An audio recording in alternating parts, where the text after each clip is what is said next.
એશિયાના સૌથી મોટા શિપ રિસાયકલિંગ ઉદ્યોગ એવા અલંગ શિપ રિસાયકલિંગ ઉદ્યોગને મધ્ય પૂર્વમાં ચાલી રહેલા યુદ્ધના પગલે અનેક પ્રકારની માઠી અસર જોવા મળી રહી છે. યુદ્ધની સ્થિતિના પગલે કટિંગ માટે આવતા જહાજોની સંખ્યામાં ભારે ઘટાડો થયો છે. તેમજ અત્યારની સ્થિતિએ એલપીજી ગેસની પણ અછત સર્જાતા શિપ કટિંગ કામગીરીને અસર પડી રહી છે. જો યુદ્ધ વધુ લાંબુ ચાલશે તો અલંગ ઉદ્યોગને વધુ માઠી અસર થશે અને લાખો લોકોની આજીવિકા પર અસર પડશે.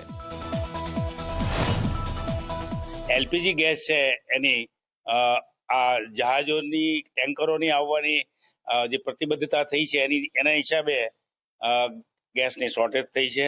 શોર્ટેજના હિસાબે અમને જે સપ્લાય હતી એ પણ બંધ થઈ છે અને અત્યારના દિવસે તો શિપબ્રેકિંગ ઇન્ડસ્ટ્રીની અંદર અડધું જ કામ થયું છે અને નજીકના ભવિષ્યમાં ગેસ સદંતર જો બંધ થઈ જશે તો આ ઇન્ડસ્ટ્રીઝનું કામ બધી રીતે બંધ થઈ જશે.